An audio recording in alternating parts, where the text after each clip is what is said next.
अस्सलाम वालेकुम एवरीवन, क्या हाल चाल है जी? खैरियत है? ठीक ठाक हैं आप? आज की वीडियो में हम लोग डिस्कस करने वाले हैं कैलकुलेटेड ट्रिक्स के में क्रैमर रूल और मैट्रिक्स इन्वर्जन मेथड, जो कि आपका क्लास 9th में होता है और फर्स्ट ईयर में भी है। लेकिन हम आज क्लास 9 का, जो कि आपके टू इक्वेशन सिस्टम होता है, यानी कि दो इक्वेशन अगर आपको दी जाती हैं और आपको कहा जाता है कि लेट से हमारे पास जो है इस तरह से दो इक्वेशंस और आपने उनको सॉल्व करना है और आपके मैट्रिक्स इन्वर्जन मेथड सॉल्व करें या क्रैमर रूल से, तो जो बेसिक थीम होता है या बेसिक मकसद होता है वो आपका आंसर होता है। अगर कि किसी स्टूडेंट को आंसर कंफर्म हो जाए ये पेपर के अंदर, ये तो एक बहुत बड़ी ब्लेसिंग होती है। और दूसरे नंबर पर आपका आंसर का पता लग जाना आपकी मेथडोलॉजी या आपकी जो मिस्टेक्स होती हैं उनको भी मतलब बताया जाता है कि अगर आपका आंसर ठीक नहीं आ रहा तो इसका मतलब है कि आपका मिस्टेक है। लेकिन ये बात होती है कि जब आपको आंसर पता हो तो इसमें जो है हम लोग आंसर फाइंड आउट कर सकते हैं with the help of calculator, जो कि मैंने कैलकुलेटर उठाया है FX9991 ES+। और सबसे पहले आपने कैलकुलेटर को ऑन करके मोड में जाना है, मोड सिलेक्ट करेंगे और मोड सेलेक्ट करने के बाद अब हमारे पास जो है यहाँ पर आपके पास दो इक्वेशंस हैं। ठीक है, दो इक्वेशन हमारे पास ये लेट से मैंने जो हाईलाइट की हुई 2x - 2y = 4 वाली, आपने क्या करना है कि आपने इन इक्वेशंस के लिए सबसे पहले आपने मोड में गए 5 सेलेक्ट किया। अब हमारे पास जो है ये 1 2 3 4 आपके पास जो है ना ये 4 इक्वेशंस आ रही है। तो इसमें पहले नंबर वाली आपके पास जो इक्वेशन है, आप ये 1 फर्स्ट सेलेक्ट करेंगे तो आपके पास जो है ये इस तरह से आ जाएगा। अब मिसाल के तौर पर यहाँ पर इस तरह से अगर कोई डेटा आता है तो आप उसको AC करेंगे तो वो 0 0 हो जाएगा हमारे पास। अब मैंने क्या करना है कि इस इक्वेशन की, जो कि मेरे पास ये 2x - 2y = 4, मैंने एग्जाम्पल के तौर पर ये क्वेश्चन लिया, आप इनमें से कोई भी सॉल्व कर सकते हैं। ठीक है ना?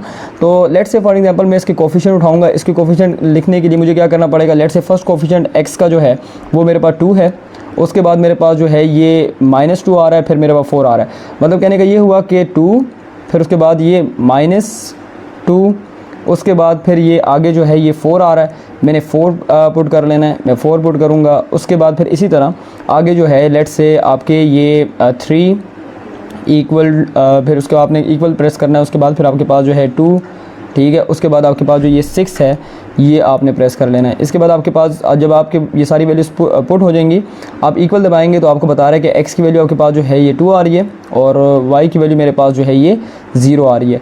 तो आपको जो है ये कैलकुलेटर ने आंसर बता दिए। अब हम देखते हैं कि हमारे आंसर ठीक हैं या नहीं है।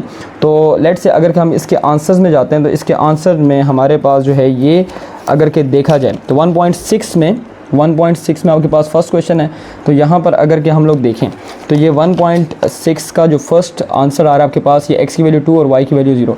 मतलब कहने का ये हुआ कि आप बग़ैर इतनी लंबी चौड़ी कैलकुलेशन के किए बगैर जो है इसको सॉल्व कर सकते हैं। तो ये एक हमारे पास वे था जिसमें हमने वैल्यूज़ पुट किया। अब आप इसके इस मेथड के थ्रू आप कोई भी क्वेश्चन सॉल्व कर सकते हैं। अगर कि आपके पास दो इक्वेशंस गिवन हैं और आपको कहा जाता है कि सॉल्व करें, तो हम लोग जो है इसको सॉल्व कर सकते हैं। आप यहाँ पर जितने भी क्वेश्चंस हैं और सॉल्व करेंगे वर्ड प्रॉब्लम, पहले आप इक्वेशंस बनाएंगे और उसके बाद आप इक्वेशंस को टेस्ट कर सकते हैं।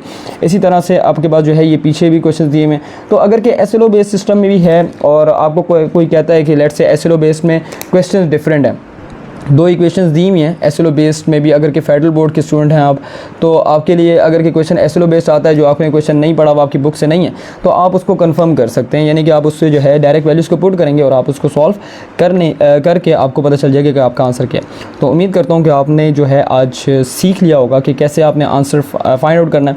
इस बुक के, जो कि आपके पास एक क्लास 9 का कोर्स है, इसमें जो डिफरेंट क्वेश्चन होते हैं सॉल्व करने की टेक्निक्स की पूरी सीरीज़ है। इसके बाद 10th की सीरीज़ है, फिर फर्स्ट ईयर की और फिर सेकेंड ईयर की है। With the help of this calculator, ये एक ऑर्डिनरी कैलकुलेटर है, ये हम अपलोड करेंगे अपने इस चैनल पर, यूट्यूब चैनल पर और इंस्टाग्राम अकाउंट पर। तो आप दोनों को फॉलो कर लीजिए, सब्सक्राइब कर लीजिए। इंशाल्लाह आपको पूरी सीरीज़ मिलेगी और आपको काफ़ी कुछ सीखने को इंशाल्लाह फ्यूचर में भी मिलेगा। तो चलते हैं, अपनी नेक्स्ट वीडियो मिलेंगे, तब तक के लिए अपना ख्याल रखिएगा। मुझको इजाज़त दीजिए, अल्लाह हाफिज़।